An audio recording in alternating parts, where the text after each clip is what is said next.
I'm Courtney Mims. On this edition of Commuter Connections, we've got the best way to this season's baseball action and all the fun at Oriole Park at Camden Yards. This is also the season and time of year where we honor women and their contributions and successes. We'll introduce you to a successful woman in transit and a special group she's a part of. You'll also meet an incredible panel of dynamic women leaders from the MDOT Empower Her Fireside Symposium, and a look at how Earth Day is celebrated at MTA. We're also going to hear from our social media manager, Chris Moore, with his Social Media Minute, all on this edition of Commuter Connections.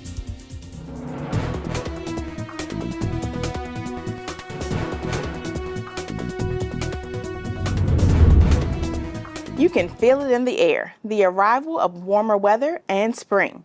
With that comes the return of one of America's favorite pastimes, baseball and fun at Oriole Park. MTA Deputy Chief Operating Officer of Rail Operations, Mike Davis, is here with a number of affordable, time-saving ways to get to Camden Yards for all of this season's action.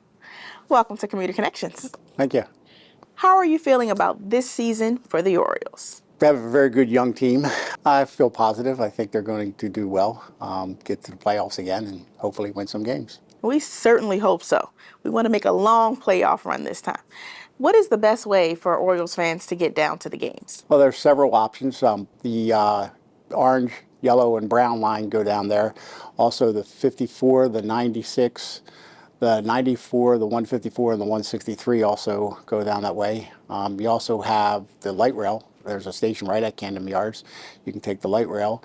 And the Metro, you can get off at either Lexington Market and then walk by the market and buy some peanuts or whatever, or go to Charles Center, about 5-block walk from the stations to the Camden Yards. So tons and tons of options. What's the cost associated with these? For a one-way fare is $2. So you can also get a day pass for $4.60. So if you're going to do more than one trip, it pays to do the day pass.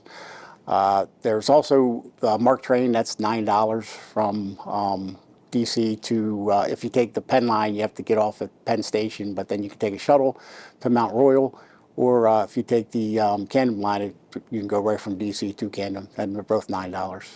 Okay, so for the bus, light rail, Metro option, $2 for a one-way pass. Correct. And how much for the full day pass again? $4.60. And then if you're coming from DC, $9 on the MARC train. Correct. So very affordable, and that avoids a lot of the hassle of having to deal with parking and things like that. Is there any other benefit of taking one of these options versus driving in? You don't have to worry about parking. I mean, some of the parking around the stadium now goes for $40 for game day. You don't have to worry about traffic. You know, the traffic, one light rail, like I said, there's a station right there at Camden Yards. You get off right there, and on the Metro, it's about a 5-block walk. It's not bad. So traffic, parking, definitely. And then, if you have a couple of beers, you don't have to worry about driving home. Very true. And so if you're taking the light rail, how often is light rail running on game days? Every 15 minutes. And the shuttles as well? I believe they're like every half hour. Okay, so you got to plan for that. Correct. So how long have you been with MTA? I worked there for 30 years, and then I retired, and I just came back, so I've been there a month now. Just one more thing before I let you go. If fans are interested in taking one of our modes, how can they find out more information? They can go online to mta.maryland.gov, or they can call 410-539-5000. Sounds great. Thank you so much for joining us. You're welcome. This time of year, we look to remember the contribution of women around us who are making a difference. An incredible panel of dynamic women leaders in Maryland transportation recently came together for an important discussion at the MDOT Empower Her Fireside Symposium. And Commuter Connections, we were there. The Women's Empowerment Panel, held at the Observation Gallery of Baltimore Washington International Airport, brought together some of the top female executives and policymakers shaping the future of transportation in Maryland. The event featured a dynamic lineup of speakers, including our very own administrator, Holly Arnold. I have your typical transit background where I grew up on a farm in Southeast Ohio. And I start with that because in terms of like who I am today, that has really shaped who I am today. The discussion covered a range of topics, from navigating leadership challenges to advancing infrastructure projects that benefit all Marylanders. A major focus was on the growing role of women in transportation, an industry where they have been historically underrepresented. Still. But when I first came into this role, so it was summer of 2021, I was 8 months pregnant with my second daughter. Came up through MTA, so like very familiar with the agency, but came up on the administrative side. So I knew capital programming, I knew delivery, I knew finances, I knew all of that. I understood operations, right? Like I ride the bus, I get that, but like I'd never been really involved in operations before. So coming into this role, super pregnant woman, going into operations is still pretty male dominated. I definitely felt that every single day of like, do I belong here? Am I welcome here? And those pregnancy hormones tell you all sorts of weird things too. So like even more so. But so what I did, I think, taking a lot of this, like I don't know everything. So going out and admitting I didn't know that, but bringing the guy with me who did. Another key takeaway was the importance of mentorship and workforce development, and the need for community. What I'm able to do is call also on the resources of my friends. So this morning at 7, I said, it's a pity. I text one of my girlfriends. I have a group of 2 women business owners, and we go through it together. And I said, it's a pity party of 1 this morning. And they both gave me just that little bit. Be the best person that you could be today. That was one text that I got, one response. And the other was, you have so much to give, and just never forget all of the things you've accomplished. So sometimes it is also having the right circle and network that helps you through those moments. Because if both of them had not, this morning was one of those mornings, and I don't have them a lot. But when I do, having the right people to help me navigate through that is probably the best success. The audience, which included industry professionals and community leaders, engaged in a lively Q&A session, asking about the balancing act of career-driven women. How do you find time for yourself, and what do you do to kind of get yourself recentered so you can be available again? Every Saturday from 9 to noon, I'm doing something, whether it's getting my nails done, getting my hair done, going to get a massage, something, I'm doing something. I regroup then. Even if I have to work on a weekend, I'll tell people who I work with, I have some of my coworkers here, hey, I'm not available Saturday morning from 9 to noon, but if you need me any other time during the weekend, I'm available. So the onus is on you to take the time, to make the time, and then condition everyone around you, this is my time. So that's what I As the event concluded, attendees left feeling inspired and empowered as they mingled with other women who understand the value of a woman's perspective. As Maryland continues to invest in its transportation future, events like this ensure that women remain at the forefront of innovation and leadership. For Commuter Connections, I'm Amy Friedman. We're joined in studio by an individual who's certainly a Women's History Month success story at MTA. Suzette Barron serves the agency as a field supervisor in transit operations and is also a participant in a successful Women in Transit group here at MTA. We welcome her to Commuter Connections. Thank you for joining us today. Thank you so much for having me. So let's jump right in. Tell me, how long have you been in transit? Actually, for MTA, I've been here for 6 years. Before that, I was actually in transit for mobility for 7 years. I've been in transit for quite a while. Yes. And so tell me about your job as a field supervisor. Well, as a field supervisor, typically we are responding to accidents, incidents, any trains that are disabled, anything that's going on the main line that we need to address, passenger information, bus bridges. So it's a bridge between, our management, our customers, and our operators to keep everything running so that our service is premier for the customer using our service. And you were recently promoted to this position? Actually, I was promoted to this position. I originally started with MTA as a controller. I worked in the Operation Control Center for about a year, and I came out to the field. I do like the field because I like to be really out and about. And again, it's something that I enjoy more so than actually just in the office. So it's more of an enjoyment thing for me as far as the field. So more hands-on. Yeah, it's hands-on. It's hands-on, and I can be at different locations and not actually just as one location. I can travel any part of our light rail system. So that's a plus for me. I love that. I like to get out of the office as well, as we're here today. So with about 13 years or so in transit, what made you choose a career in transit? It's typically a male-dominated field. What made you choose this? Well, for it is typically a male dominated field, but at the same token, I think that women play a vital role in any occupation or organization because we do keep things moving. Women in transit and is a vital part for things being successful. And when we have a mix between men and women working together, then typically we have an awesome team going on. So yeah, I think women just play a vital role in that. We have our home life where we know, we have to move certain ways and do certain things, and with that, transit plays a big part as far as that is concerned. Would you say your first role was what you expected it to be? My first role, actually in mobility, where I initially started, I actually really enjoyed that. Mobility serves a great purpose for our community, for individuals that may need additional assistance, getting from to doctor's appointments, the groceries, grocery stores, things that they may not normally have access to. And with mobility and the service that it provides, it gives them that opportunity to connect and be able to do the things that they want to do and get to do.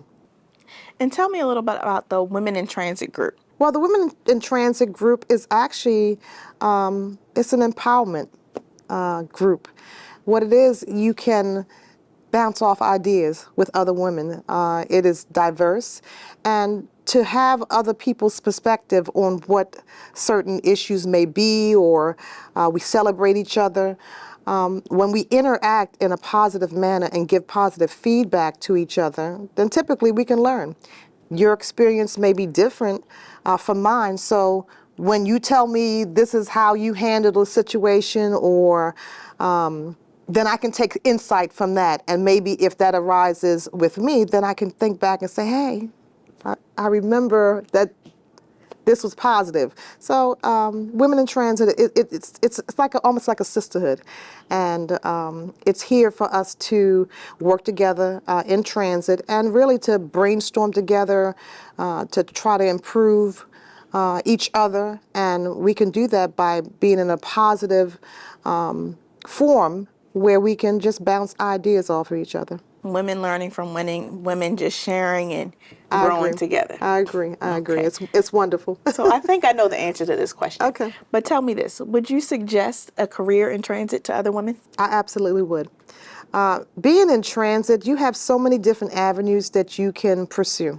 It's not only just in, our regular modes, like, the bus or light rail or metro or something of that nature, or even mobility. You have communications. You have so many different avenues that you can pursue in a career as a transit, a woman in transit, that it's the sky's the limit. So at the same token, once you get one experience and you gain one experience from a certain position that you're in and you move on to another position, then the thing you're doing is just building yourself. And in Women in Transit, that's an experience that you can share with someone else who may be thinking about another department or trying something new. And your outlook and your perception of what that was in that group may be something that can help somebody make that transition to another department. Absolutely. Thank you so much for joining us and shedding some light on Women in Transit. Oh, well, thank you so much for having me. Coming up next, a look at how MTA is observing Earth Day. Stay with us.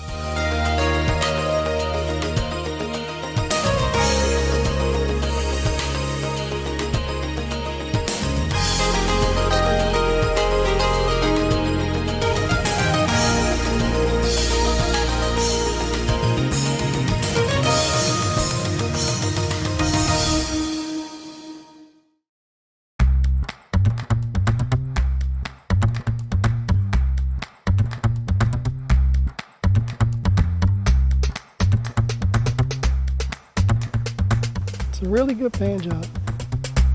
The pay's awesome. Like that's why a lot of people stick around. You got people that have been here 30 and 40 years.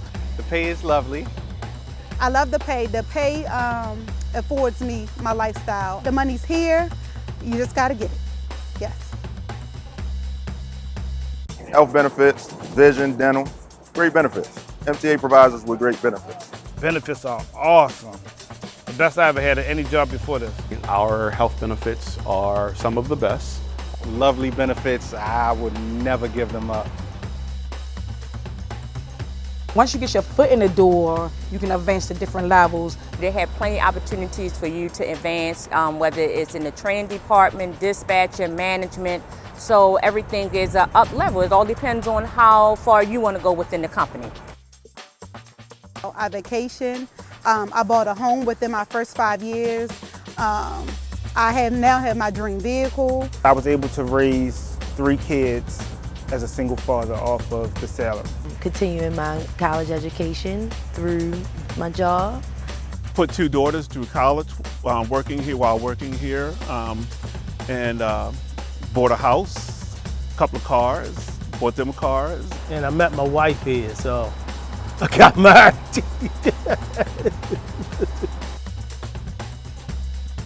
The satisfaction that I get from being a light rail operator is the feeling of I'm actually doing something and helping people. Yes, I love what I do. I come to work every day. Love getting paid every Fridays. Give it a shot. Come on board. We'll help get you through it. They got so many ups, I can't even count one down.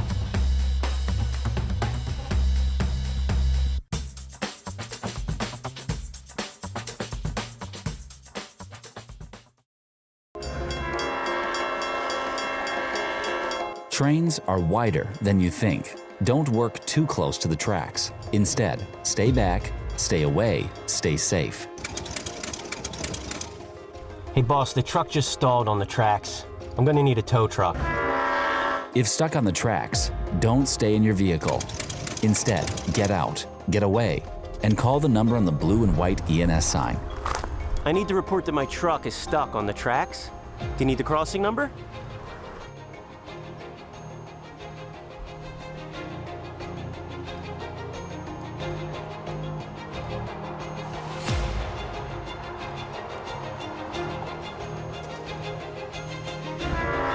Never work on the tracks. Trains can run on any track at any time in either direction.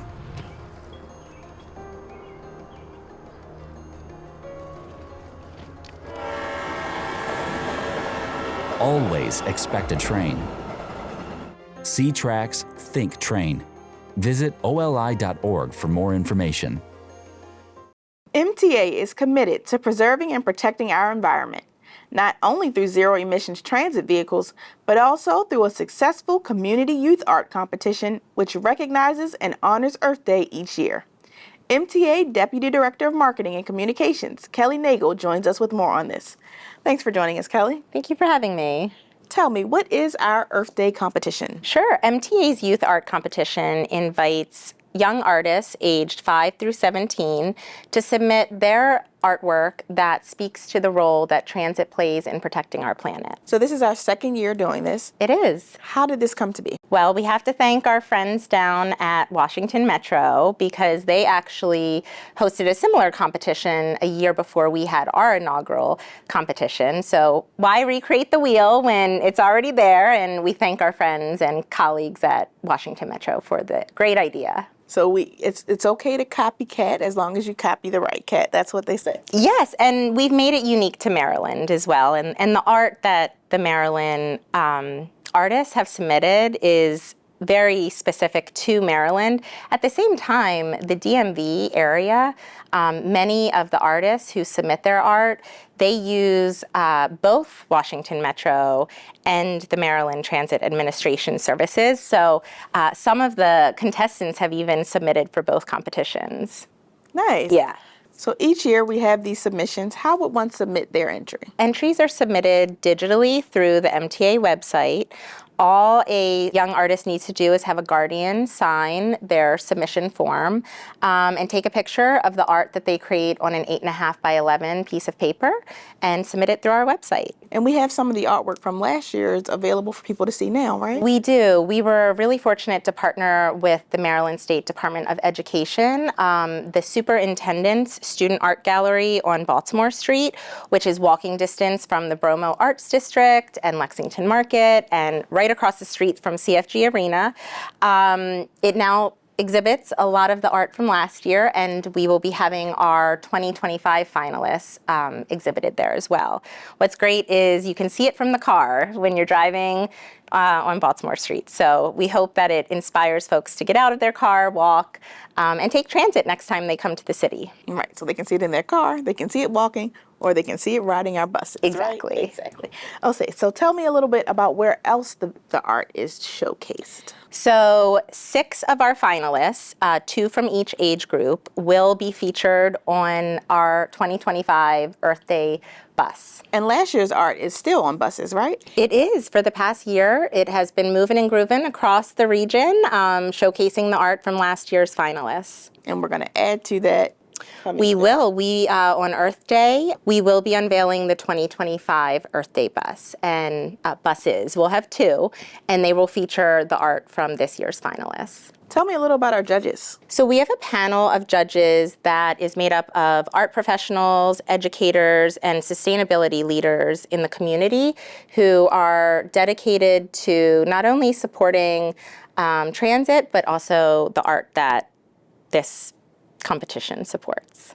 And why is it important that we take the time, set time apart to focus on Earth Day? Every single one of us plays a role in our daily actions of how we take or contribute to our community and the globe. And taking transit is a very easy choice that families can choose today. And we want to encourage our youth and their families and mentors to not only explore transit, but to understand how taking transit really does protect the planet. Love that. And I want to go back just for a second to the reveal of it all. Give us a little insight into what that will look like this year. The big reveal event on Earth Day draws a fantastic crowd. Our young artists, their families, teachers, media all come out to honor these young artists and the message that their art conveys. And then that's amplified on the news, which really is great to see that these artists are getting the recognition they deserve. Yes, I had a great time last year. It was. Thank you for coming out. The weather was nice. It was. It was enjoyable. Yes. And it was great to see the artists be celebrated. Very inspiring. Yes, looking forward to it this year. Is there an education subdivision that has the most participants so far? No, actually what I love most about this competition is we have received art from all over the state, which just speaks to the fact that our young people see the value in connectivity via transit. They see the value in protecting our planet, and it really gives me hope for the future. I love that. Thank you so much for joining us here today. Thank you for having me. Up next, Chris Moore gives us a digital download with his social media minute. Stay with us.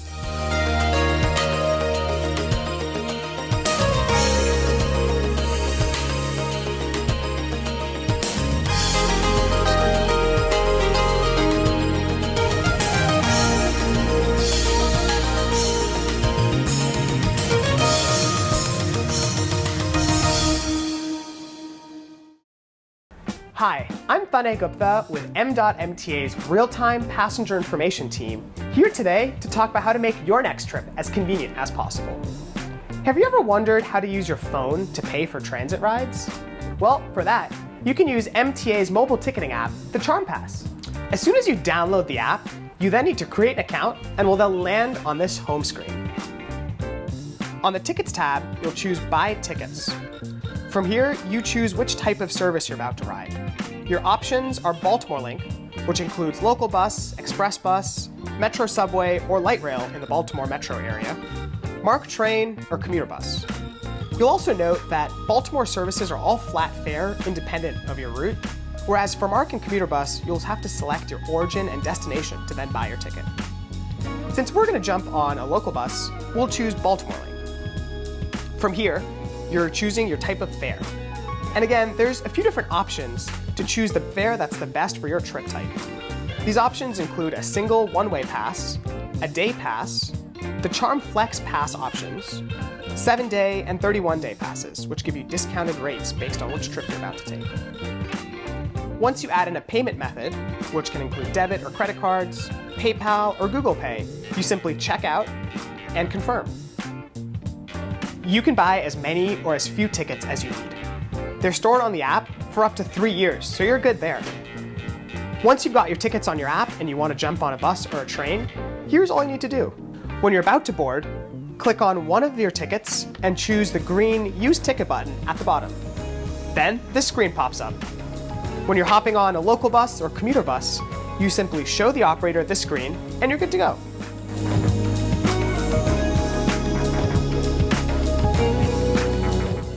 If you're riding a light rail or a MARC train, activate the pass and show the screen upon request. For Metro Subway, just show the subway attendant. And best part of all, if you're riding light rail, local bus, or Metro, your active ticket will allow for transfers within 90 minutes. Now, if you're traveling with multiple people, let's say a child or a friend, you can activate multiple tickets in the Charm Pass. To show the operator, simply swipe right. I hope you'll agree that the Charm Pass app is pretty easy to use, and it'll make your transit experience even better. Life is a journey, and you are starting to realize what choices you have ahead. This path you are on is the road to your future. Today's decisions help you discover your tomorrow. Every decision you make, even the smallest ones, will shape your life and the person you become in ways that you can't predict. Choose wisely. See tracks? Think train. Visit oli.org to learn more.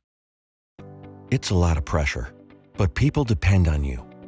No matter what, people need what you bring them. And you come through every time. But sometimes a choice has to be made. You can make a safe one. Always expect a train. Know that trains can run on any track at any time in either direction. Understand that trains are faster and quieter than you think. The average train can take a mile or more to stop. You can stop track tragedies. Recognize the signs.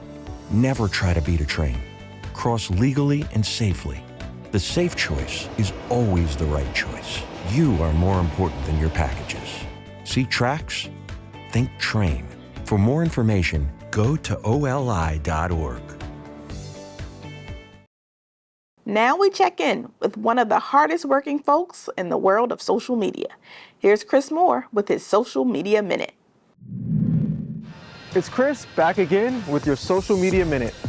This edition, we're focused on celebrating the incredible people who keep Maryland moving. We celebrated Transit Employee Appreciation Week right here at MTA Maryland. From bus operators to rail crews, maintenance teams to customer service, we recognize employees across all divisions for their hard work and dedication. We also shined a spotlight on milestone work anniversaries, outstanding achievements, and the winners of this year's Administrator Awards. We had the honor of capturing some amazing moments with our MTA Administrator, Holly Arnold, as she personally presented awards to our well-deserving team members.